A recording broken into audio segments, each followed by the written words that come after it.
সময় কিন্তু আমাদের জন্য থেমে থাকে না, আমাদেরই সময়ের সাথে সাথে চলতে হয়। তো হ্যালো বন্ধুরা, চলে এসেছি আবার একটা নতুন মিনি ব্লগ নিয়ে তোমাদের কাছে। দেখতে পাচ্ছ ঘড়িতে এখন 4:45 বাজে, পুরোপুরি 5টা বাজেনি। তো সচরাচর এখন এত তাড়াতাড়ি ঘুম ভাঙে না, ভোর 5টা এখনো বাজেনি, যেহেতু এত তাড়াতাড়ি আমার ঘুম ভাঙে না, মানে উঠি না। আর এক সময় উঠতাম যখন শ্বশুরমশাই কাজে যেত, তখন এরকম ভোরবেলা উঠে সমস্ত কাজবাজ করতাম, রান্নাবাড়ি করতাম। কিন্তু এখন আর বাবু কাজে যায় না বলে এখন উঠতে হয় না সচরাচর। তো উঠেই দেখলাম রান্নাঘরে এক গাদা বাসন, এঁঠো বাসনের ছড়াছড়ি, আর রান্নাঘরটাও পুরো এঁঠোকাটা হয়ে রয়েছে। ওগুলো এঁঠো বাসনগুলো বাইরে বের করে নেব। আর বাইরে একটু বেরিয়ে দেখলাম রাস্তাঘাট দেখো পুরোপুরি ফাঁকা। এরকম সচরাচর ফাঁকা আমি কখনো দেখিনি, মানে দেখিনি বলতে কি, ভিডিওতে কখনো শেয়ার করিনি তোমাদের সাথে। তো দেখো এরকম ফাঁকা একটা সুযোগ পেয়েছি, মানে কেউ নেই, পুরোপুরি রাস্তাঘাট ফাঁকা, তো একটু ভিডিও করে নিলাম। তো এটা হচ্ছে আমাদের পাশের একটা সরু গলি। তো এখান দিয়ে বেশিরভাগ আমরা যাতায়াত করি। তো এই গলিতে দেখো এইখানে আমাদের ঘর। তো ঘরটা দেখতে পাচ্ছ পুরো অন্ধকার, কারণ এখানে ননদ আর ননদের ছেলে সব শুয়ে রয়েছে, এই জন্য লাইট ধরাতে পারিনি। আর দেখো চলে এসেছি বাসনগুলো বাইরে বের করে রান্নাঘরে পুরো বললাম না এঁঠো কাটা হয়েছিল, এই জন্য একটু ভালো করে পরিষ্কার করে নেবো। আমার একটু খুঁতখুঁতানি স্বভাব আছে, রান্নাঘরে এঁঠো কাটা থাকলে না একদম ভালো লাগে না, তো এই জন্য ভালো করে পরিষ্কার করে নিচ্ছি। দেখো একটু সার্ফ ন্যাকড়া দিয়ে ভালো করে মুছে নিচ্ছি। তো এগুলো মোছা হয়ে গেছে, রান্নাঘরটা পরিষ্কার হয়ে গেছে। এদিকে দেখো রিপনার বাবা ঘুমাচ্ছে অঘরে, তো ওদের আর ডাকিনি। তো রান্নাঘর দেখো এদিকে আমার পুরোপুরি পরিষ্কার। তো রিপনার বাবা কাজে যাবে, তো টাইমে ঠিক অ্যালার্ম দেওয়া আছে, উঠে যাবে। তো দেখো এদিকে ঘরটা ঝাড় দিয়ে নেবো ভালো করে। আর ঝাড় দেওয়ার পরে বাইরে ওগুলো বাসনগুলো মাজতে যাবো। তো এখন ঘরটা যেহেতু মুছবো না, পরে মুছবো, সেই জন্য এখন আর ঘর মুছলাম না। এদিকে দেখো অনেকগুলো বাসন, মাজতে অনেকক্ষণ টাইম লাগবে। শীতকাল হলে তো বাইরে বাসন মাজতে গেলে মশা একদম ছেকে ধরে, যেহেতু এখন গরমকাল সেজন্য মশা অতটা ধরেনি। তো তাড়াতাড়ি করে বাসনগুলো মেজে নিচ্ছি, কারণ কি বলবো, যত দেরি করবো তত কাজের দেরি হবে। এই জন্য আমি না সচরাচর দেরি করে ঢিলামো করে কাজ করতে ভালোবাসি না, একটু তাড়াতাড়ি করে কাজ করি যাতে তাড়াতাড়ি কাজগুলো কমপ্লিট করে একটু বিশ্রাম করতে পারি। তো দেখো এদিকে বাসনগুলো, অনেকগুলো বাসন মেজে ধুয়ে ভালো করে পরিষ্কার করে নিয়েছি। আর দুটো গামলা, বড় বড় দুটো গামলা ভর্তি হয়ে গেছে বাসন, এত বাসন ছিল। দেখতেই পাচ্ছ যে মশা কামড়ালাম, মশা মারলাম।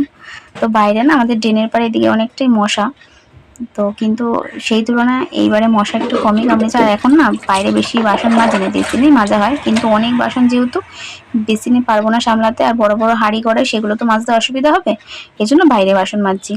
আর আমাদের এখানে টোটো গাড়ি এত থাকে না, মানে মাজার প্যাসেজটা খুব কম, বাইরের প্যাসেজটা অল্প।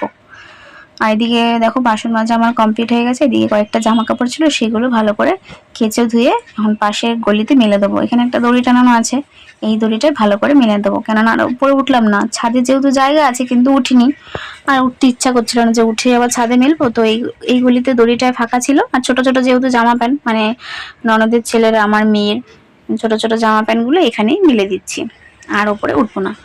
তো দেখো এইগুলো কমপ্লিট করার পরে, মানে এই কাজগুলো কমপ্লিট করার পরে চলে যাব বাসনগুলো নিয়ে ঘরে রাখতে। তো বাসনগুলো এখন উপুর করবো না, এই গামলাতেই থাকবে, জল ঝরে যাবে, তারপরে উপুর করা হবে। তো দেখো এগুলো 2 গামলা বড় বড় বললাম না বাসন হয়েছে, অনেকগুলো বাসন। তো দেখো অনেকটা বাসন হয়েছিল, তো লোকজন আসলে তো হবেই, কিছু করার নেই। এবার চলে এসেছি আমার রান্নাঘরে একটু ভালো করে পরিষ্কার করে নেবো, যেহেতু পরিষ্কার করে রাখি আমি প্রতিদিন রাত্রেবেলা, তাও একটু সকালবেলা করে মুছে নিই, ভালো করে পরিষ্কার করে নিই। তো দেখো এগুলো পরিষ্কার করে চলে যাব এবার ঘরে পুরো অন্ধকার। আর আমার ঘরটা না, বললাম না তোমাদের আগে বলেছি 6টা বাজানো বাজতে ঘর গরম হয়ে যায়, এই জন্য জানলাটা একটু খুলে দেবো ভালো করে। তো জানলাটা খুলে দিলে একটু হাওয়া আসে, একটু মানে গরমটা কম লাগে। তোর বাবা একটু পরে, রিপনের বাবা একটু পরে উঠে পড়বে, তো ওকে ডাকে নিয়ে হালকা করে আস্তে করে দরজাটা, মানে জানলাটা খুলে দিলাম। তো জানলাটা আমাদের পেছন দিকে দেখা একদম জঙ্গল, এই জন্য একটা নেট দেওয়া থাকে, মশা পোকামাকড় যাতে না আসে, সেই জন্য নেটটা দিয়ে রাখা। রিপনা ছোট থাকতেই নেটটা দিয়ে রেখেছিলাম। তো দেখো ওইদিকে সমস্ত কাজবাজ কমপ্লিট, এদিকে ব্রাশ করতে চলে এসেছি। একটু ব্রাশ করে নিয়ে তারপরে না একটু গ্লুকন্ডি খাবো, কেননা শরীরটা একটু ভালো লাগছিল না। তো ভাবলাম যে না একটু গ্লুকন্ডি খেলে হয়তো শরীরটা ভালো লাগবে। আমি সচরাচর খাই না গ্লুকন্ডি, আমার একদমই ভালো লাগে না। তো দেখো একটু জলে গ্লুকন্ডি খেয়ে নিয়েছি গুলিয়ে। তো সেই সময় রিপনার বাবা উঠেছে, বলল যে গ্লুকন্ডি খাচ্ছ, কি ব্যাপার, শরীর কি ভালো না নাকি? আমি বললাম কি না না ঠিক আছে, সচরাচর জানে যে গ্লুকন্ডি খাই না, তো দেখে তো অবাক হয়ে গেছে। তো দিয়ে গ্লুকন্ডি খেয়ে নিয়েছি। এদিকে 6টা বেজে গেছে, জল চলে এসছে কলে। তো এদিকে ঠাকুরের বাসনটাও মেজে নেব। ঠাকুরের বাসনটা মেজে না আর কোনো সেরকম কাজ বাজ ছিল না, কিন্তু রিপনের বাবা যেহেতু উঠে গেছিলো, ওর আবার মানে কাজে যাবে, এই জন্য ওকে একটু আবার চা করে দিয়েছিলাম। চা করে দিয়ে আবার একটু শুয়েছিলাম। তো অনেক তাড়াতাড়ি উঠলে না কাজ বাজ হয়ে গেলে তখন আর কি করব, রান্না তো দেরি করে করি, গরম গরম মানে রান্না করা হয়, গরম গরম খাওয়া হয়, সেই জন্য একটু সময় পেয়ে যাই, ওই ফাঁকা টাইমটা একটু আবার একটু শুয়ে নিই। তো দেখো এদিকে ঠাকুরের বাসন মাজা কমপ্লিট।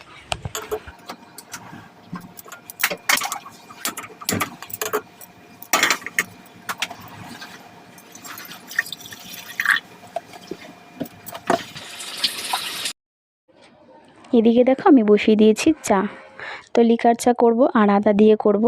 আমি তো বললাম সমস্ত কাজ আমার কমপ্লিট হয়ে গেছে, তো চা করে দেবো তোমাকে, বললো হ্যাঁ দাও।